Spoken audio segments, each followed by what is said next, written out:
is up, people? I'm back. You're listening to the Introverted Nerd Watches. I am your host, Reese, and I am back for more Saved by the Bell. I'm so excited. I am simultaneously excited and kind of sad because this is the last week of the Malibu Sands Beach Club summer. Oh my God, you guys. It's over already. This week I watched season 4, episode 12, the last weekend. Oh my God. I can't tell you how how sad I was that it was over. It was like, oh my God, we're not going to see Stacy or Mr. Carosi or the outside ever again. Well, that's not true. They go to Hawaii and we see, actual nature, but it's not the same. Malibu Sands, Beach Club. Come on, you guys. We love it. Oh my gosh. I love it so much. Before I start crying, you need to subscribe to the podcast because it's a nice thing to do. And you want to get the new episodes every week. So subscribe to the podcast on Apple Podcasts, Stitcher, Google Play. I'm on Spotify and iHeartRadio. So subscribe everywhere and rate, review the podcast on Apple Podcasts. Only 5 stars because, who wants anything else? And I'm a 5-star chick. So do that for me. So the last weekend, they do some, I swear, Malibu Sands is meant to be a summer camp. I will not ever believe anything else. Like, there was an article a few weeks ago that said, Jesse, the episode where Jesse gets addicted to caffeine, the caffeine pills, that it was originally supposed to be, she was originally supposed to be addicted to something harder, like speed or something like that. Whatever it was an actual drug and not caffeine. And I'm waiting for the article from BuzzFeed or whomever. I'm waiting for the article that says Malibu Sands was supposed to be a summer camp and they changed it to a beach club, because that is the only explanation for the fact that they're having an end of season luau where they also were leading up to the luau. They have a sandcastle building contest, not even a contest. They just build sandcastles. The employees and the members. Like, what? I'm sorry. I'm not paying thousands of dollars to go to your fancy beach club to build sandcastles with your employees. Ugh, stop it, Malibu Sands. Stop it. So Mr. Carosi he has to continue to be the worst. So what happens is they're having another employee huddle because that's all they like. Mr. Carosi loves a fucking huddle. He just loves to gather the employees on the beach, talking to them. And it's like, dude, why? So they're having another huddle and he's telling them about the end of season luau, and Slater's excited because he's like, oh yeah, tips. And first I was like, wait, you're excited about tips? Weren't you getting tips this entire, well, I was about to say, weren't you getting tips this entire summer? But Slater and Kelly are lifeguards. So do lifeguards get tips? Like, usually, like, and in real life, do lifeguards get tips? I was never a lifeguard growing up. So I don't know. Do they usually get tips by, patrons? I don't know. But everybody else was really excited about the tips too. So most of those people are servers and things like that. So it's like, those people definitely get tips. So why weren't they getting tips all summer? We find out why they weren't getting tips all summer, because Mr. Carosi, like, he's like, nah, son, do not bug the the members about tips. You know, you can't take tips. And if you do happen to get a tip, the club gets 10%. What the fuck, Mr. Carosi? You are taking these people's tips. You own a goddamn club on Malibu Beach. Now listen, I'm not from California. I don't know California super well, but I do know that California is where the richest motherfuckers live. And having property on the beach in Malibu is that's prime real estate. Who was it? It was some rich guy. Was it Steve Jobs that brought up, or was it the guy that owns Oracle? I forget who it was, but it's some guy brought up a ton of property on a ton of Malibu beach property, and he was cutting people off from the beach and shit. So that is some prime real estate right there. You do not need to take 10% of the tips from these children. Stop it, Mr. Carosi. And Jessie calls him out. You know, she tells him it's illegal and it's immoral, and he's not trying to hear that shit. But then the weirdest thing happens. So Stacy hugs her dad and says, it's so gross, you guys. She says, what happened to that Papa Bear I know and love? You know, and it's a way to soften him up and give. I was so disgusted. I don't even remember. I did not remember this from this episode. Ew. She's hugging him and rubbing his shoulder and everything. Oh, Papa Bear, you know, don't take their tips. Nah, Stacy. No. Ew. Ew, ew, ew. This is some Game of Thrones Lannister type shit. It was disgusting. I was okay, I'm exaggerating just a tiny, tiny bit, but it was gross. Who calls their father Papa Bear? And they do this throughout the episode. It's ew. No, you don't call. Okay, calling your father Papa Bear while you're rubbing on his arm makes you look like you're his cute young wife. It doesn't make you. It's I wouldn't have, if I didn't know Stacy was his daughter, I wouldn't have thought she was his daughter. It would be Pop, and that's okay. So it's gross both ways. It's gross because she's his daughter, but it's also gross because who calls their significant other Papa Bear? I never understood that. I never get that. That's what you straights do. I don't get you. Calling a man who wants his significant other, specifically a woman. It's mostly in heterosexual relationships, I think. At least that's what I see. But wanting your woman to call you Big Daddy or Papa or anything anything that suggests you're her paternal figure is not cute at all. Don't okay. I was about to say don't do it, but you're adults. You can do whatever you want. I'm against it though. So when I am the empress of the world, I am putting an end to all of this Big Papa, Papa Bear, all that type shit. You're not doing it in my world. And Reese-topia, that will not happen. That will not be happening. So be fearful of that world. So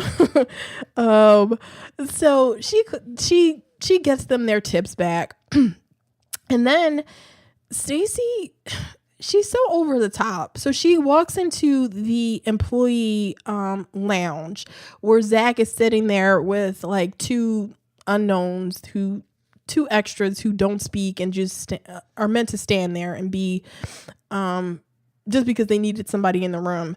So Stacy comes in yelling at Zack about how he sold mayonnaise to one of the members, sold mayonnaise to them disguised as suntan lotion. And she's just yelling and she's throwing down her clipboard. And it's like, girl, did we really need to do that for two randos? You could have just told them, hey, get out while I talk to Zach. You're the boss, Stacy. You don't need to behave this way. So it was only so we could get a scene with them. You know, she's yelling at him and then they run out. She closes the door and she's complimenting him and they start kissing. And it's not sexy at all. Like, when I first saw Zack and Stacy together, I was like, oh, they're kind of cute together. But no, Stacy seems a bit too mature for Zack. Like, she's a little too much woman for him. I don't think he can handle her. So yeah, Zack and Stacy not meant to be together. I'm kind of glad that they're over, but I like Stacy, so I wanted her to come back, but I don't need her to be with Zack because not good. So they get caught by Mr. Carosi and he's like disgusted the way that I am by Zack and Stacy. And he sends them back to work, tells them to stay away from each other. So Slater and Kelly are on the beach. They're on their lifeguard towery thing. And they're talking about Zach. Slater is such a creep. Like, even in moments where there's no reason for it, he's such a creeper. So he tells Kelly if she sees any, hot girls in trouble in the water, like drowning, to let him take it because he needs a date for the luau. And it's like, ew. And stupid Kelly just sits there and laughs about it like, oh yeah, Slater. And she actually does it later on in the episode. Oh my God. It's so it's so ridiculous. But anyway, this old woman walks up to them and Slater jumps down and she's like, hey Slater, can you do that thing you do? And it's so gross because this is like maybe a 70-year-old woman. And Slater gets down there and he starts flexing for her, like flexing his muscles and stuff and posing. And she gives him a tip and she actually kisses him as well when she walks away. And it's like, okay, this is a child. Slater is he's very well defined, but he is a 16-year-old child. This woman is old enough to be his like great grandmother. No. His grandmother, definitely. Maybe his great grandmother. But she's an old bitch.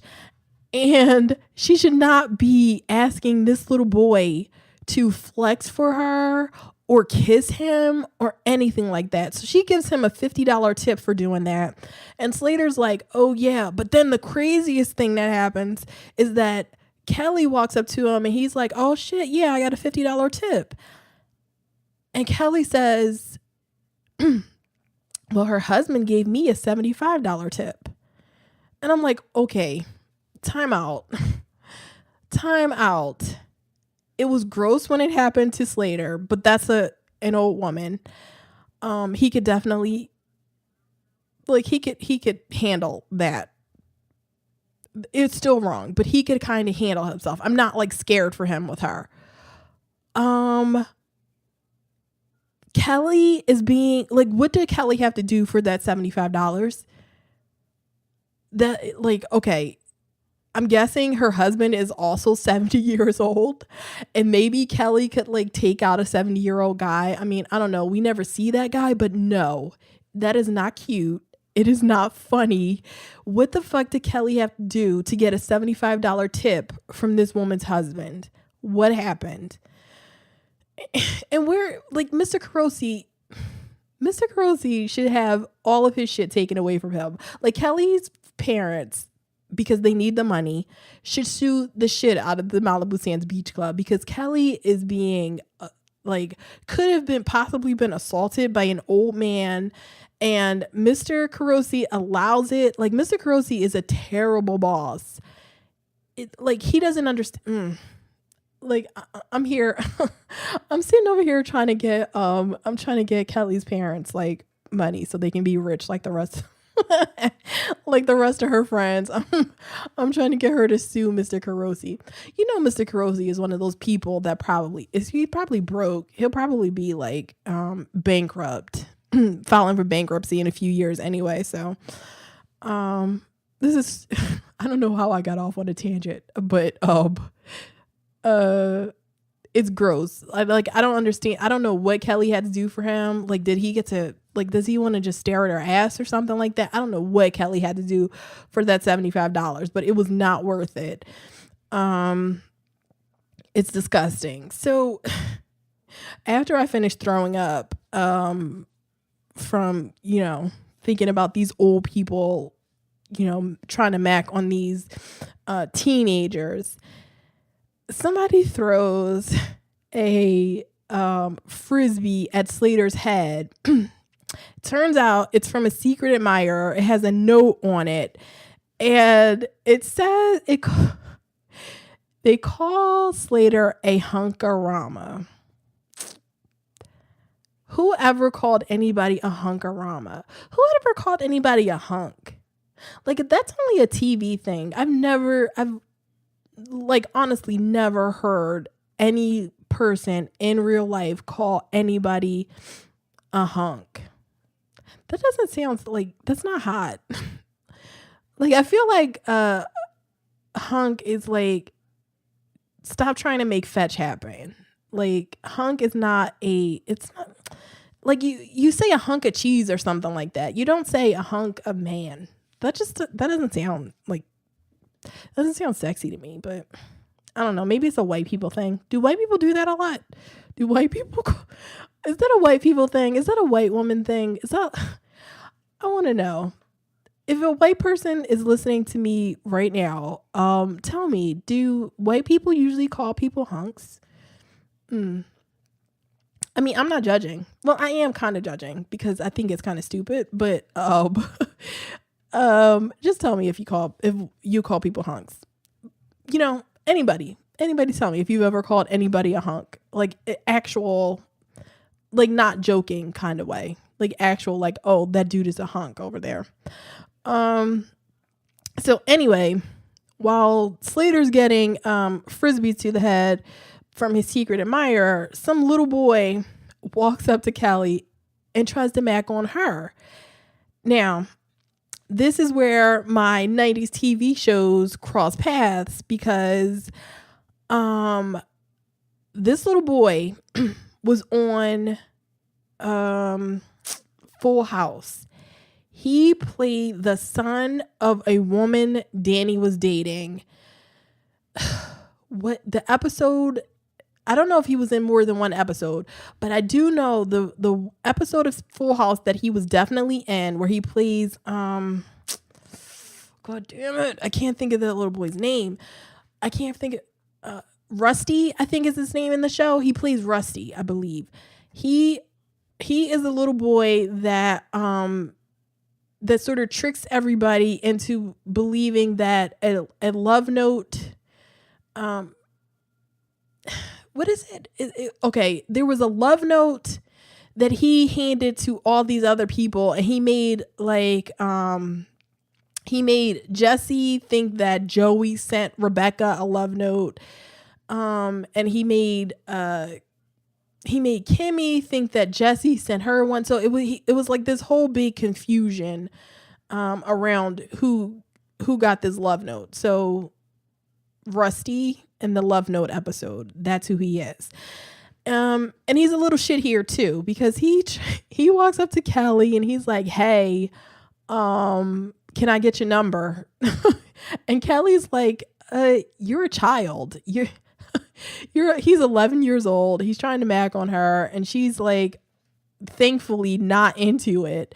And so she sends him away, and he gives her a card with his number on it, and she says that he's a little Zach Morris. So I'm like, okay, little boy, like Kelly's kind of amused by this, but I'm not. I don't like kids like that. I don't like precocious kids. I don't like kids like that try to be adulty, but I don't like kids that act like kids either. Maybe I just don't like kids. I don't know. I mean, I like kids. I don't dislike kids. This is my stream of consciousness, and I'm like legitimately sitting here like, do I like kids? I like some kids, but I don't like a lot of them. I don't like I don't like when people talk to kids like they're pets. Like I don't like when people use baby talk. I have a younger cousin who was just born. Well, not just born. He's like 2 years old. But I speak to him like he's a regular person. And I can't do the baby talk. I think I sound stupid doing it. So anyway, that's my hang up. That is not anything to do with this episode. That little boy Rusty was on Full House as well. And let's move on. So Mr. Carosi sees Zack and Stacy talking to each other about the sandcastle. Ugh. Stupid sandcastle, because Zack has the great idea that instead of doing separate sandcastles, that everybody should get together and build one giant sandcastle because that matters. So he sees Stacy and Zack talking and he's having none of it. He's like, I told you to stay away from him. He tells Stacy she's grounded, which brings up again, how old is Stacy?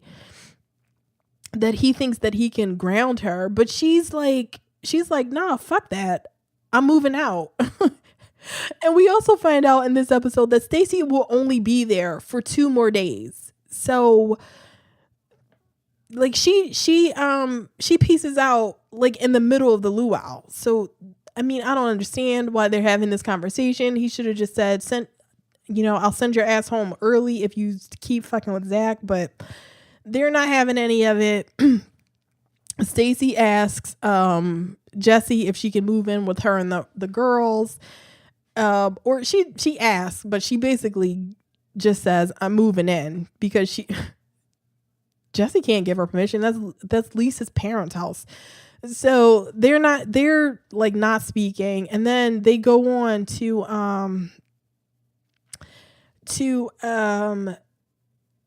Zack and Stacy have like this romantic date. Okay. They're sitting on the beach in a Jeep listening to bad music.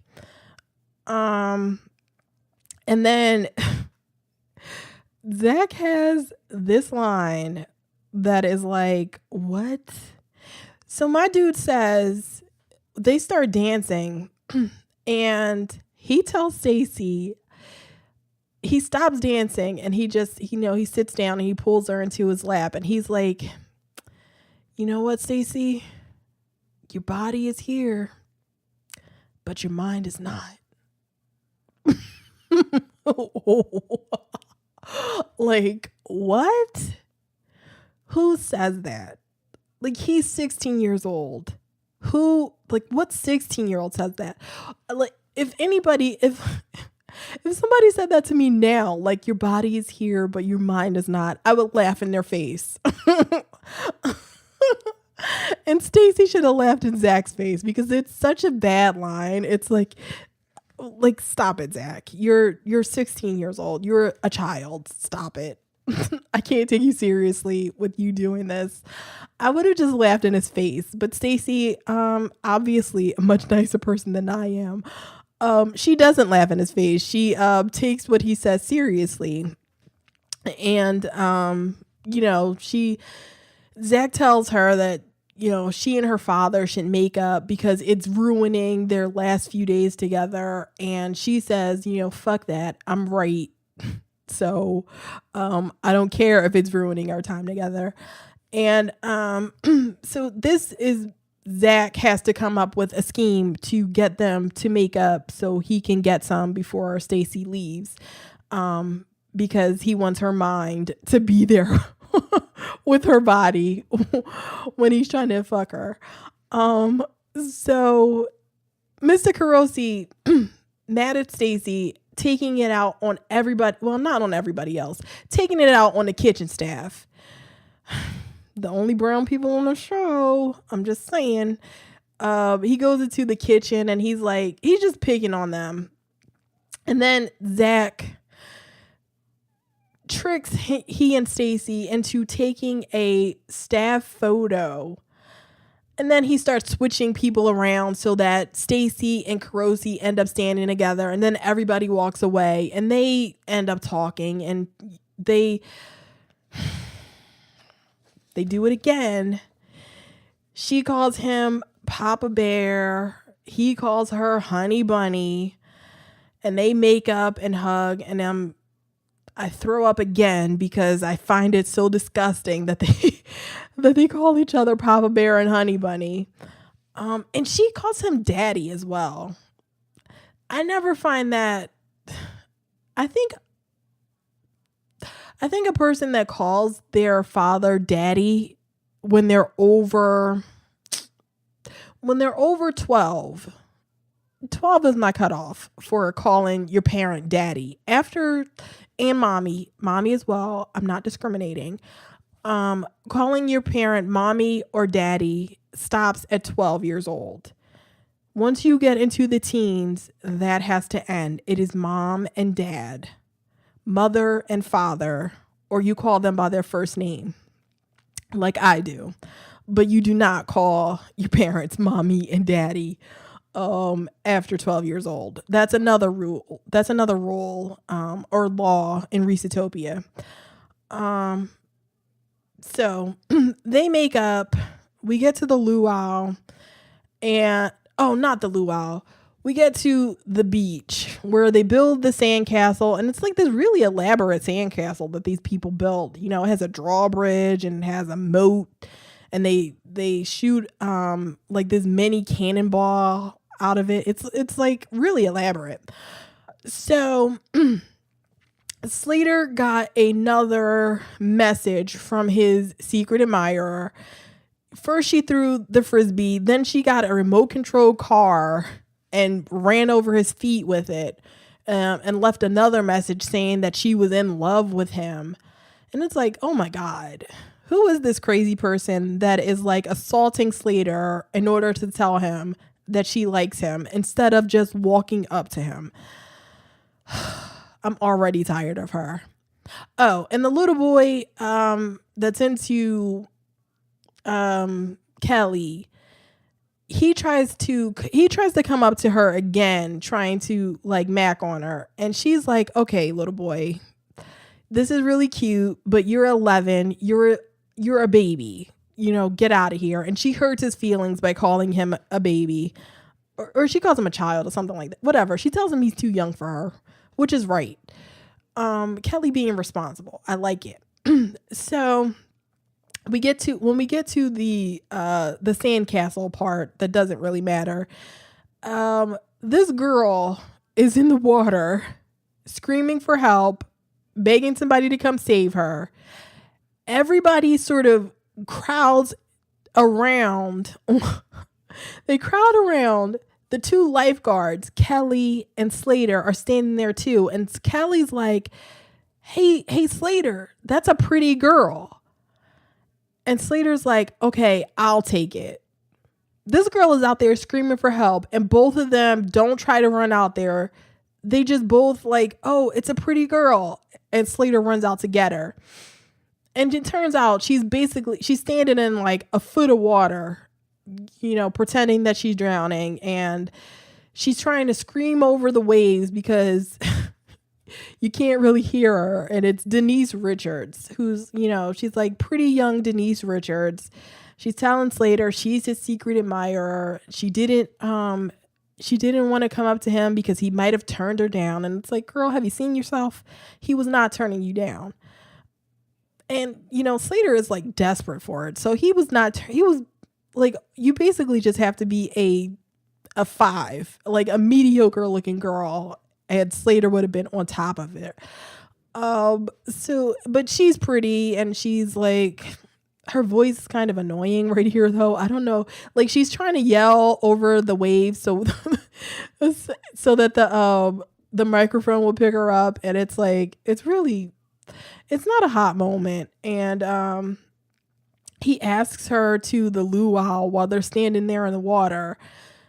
And she's like, well, can you finish rescuing me first? She says she'll go to the luau with him, and she's like, finish rescuing me. So he carries her out of the water. But if I'm Mr. Carosi, like, they were standing there in the water. Slater did not save her. Like, he tried to swim out there, and then she stands up, and it's like, oh, you're not drowning. You're in 2 feet of water. Like, a 2-year-old could have stood there and like withstood the waves right there. And I don't like Mr. Carosi, if he was like a responsible business owner, would have been like, what the fuck are you doing? Like, why are you pretending to be drowning? You're old enough to know better. This could have been a real emergency. Why would you do this? But no, it's Mr. Carosi, and Papa Bear doesn't do that. So we go to the luau, and Mr. Carosi gives his end of summer speech, and he pretends like he wasn't being a shithead all summer. And he tells them how proud he is of them and how they're all invited back to work for him next summer. And then he goes to Zack because he wants to talk to Zack one-on-one to tell him like, hey, that goes double for you. And it's like, really? Like, you and Zack barely got... You weren't even getting along at the beginning of this episode. How are you, like, okay, at the end of this episode, like right here when he's telling Zack, like, you're welcome back, Zack, you're the best. They hug. Zack calls him Papa Bear. It's like, oh my God. Like, what kind of this is utter nonsense. Like, what kind of nonsense is that? Like, ugh, I can't even. I freaking love this though. Oh, I'm such a contradiction. I'm baffled by all of this, but I freaking love it. So Mr. Carosi actually sends Zack over to talk to Stacy because she's about to leave in a few minutes. And they talk, and she's like, they're like reminiscing, I can't believe you're leaving. She tells him she'll be back for Thanksgiving and he can come back east and visit her for Christmas. It's like, what? You're like maybe a college student. He's still 16 years old in high school. He is not going back east to visit you for Christmas. Like, stop it. You're never going to speak to each other again. And Zack says, let's write every day. It's like, they will never mention Stacy ever again. They will not write. They will never think of each other ever again. Once she leaves here, it is over. So they kiss goodbye. And Zack goes to sit out on the beach. And, Kelly talks to the little boy again, and she apologizes for calling him a little boy, and he asks if he can call her when he's 17. Now, he's 11. That is 6 years later.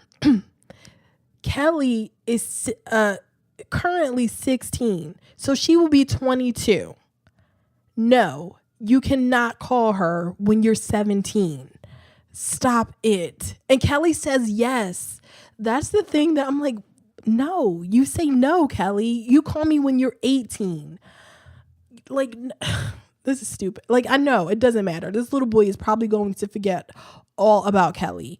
It won't even matter. But it was like, Kelly was like, yeah, you better. It's like, no, you better not. That's gross. He's 11 years old. Stop it. Anyway. Zack's like spends all night on the beach, staring at the water, I guess. In his man pain because Stacy has left. He actually he finds a rock on the beach, and I think he tries to skip rocks, but you can't skip rocks in the ocean. Like, he throws it in the water, and I thought he was trying to skip a rock, but you can't. Like, that's for like lakes and shit, like where there's still water. You cannot skip a rock across the ocean. But anyway, the gang walks up and they're like, we're here with you. We know how sad you are. Let's walk down the beach and watch Screech in his giant pants. Screech's pants at the end of this episode are humongous. Like, I'm surprised that he wasn't swept away by the wind. That's how big these shits were. Like, oh my God. They were they were huge. I don't know why they make Screech's clothes so big. But everybody's they're all ready to go home. Get back to Bayside. I'm still not ready for it. I'm not ready for the summer to be over. But next week, it is on to season 4, episode 13. And it's The Wicked Stepbrother, I believe is what that episode is called. Jesse's stepbrother is coming to Bayside. That should be interesting. Yeah. Jessie gets like this ready-made family. I think her mom got married over the summer or something and just decided to bring these 2 dudes home because it's a bizarre episode. I love it. So that's the end of the episode. You can follow me across the socials. I'm on Twitter at NerdTrovertPod. Use the hashtag NerdyWatch, and you can chat with me and live tweet with me. I don't live tweet Saved by the Bell because I like to save my thoughts for the episode. But I do live tweet Cloak and Dagger and Fear the Walking Dead. That should be back soon. And I live tweet a bunch of the other crap that I watch. So go to NerdTrovertPod, follow me, live tweet with me, Nerdy Watch. You can follow me personally on Twitter. I'm at the Ms. Introvert. That's THEMS Introvert. On Instagram, I'm at TheIntrovertedNerd. And like the Facebook page at facebook.com/TheIntrovertedNerd. And if you want to email me some feedback, email TheIntrovertedNerd@gmail.com. And that is all, you guys. This episode will be out on Thursday, and then there's Cloak and Dagger. And then I have to find another show to do because Cloak and Dagger ends in a few weeks. And then what's it called? Fear the Walking Dead comes back, but I want to do something else besides that because I haven't been loving that show, so I want to do another show. So I don't know if anybody has any suggestions, tweet me. Tell me what else you want me to cover. A Netflix show, a Hulu show. I don't know. I'm taking suggestions. So that is all, you guys. Until the next episode. Later.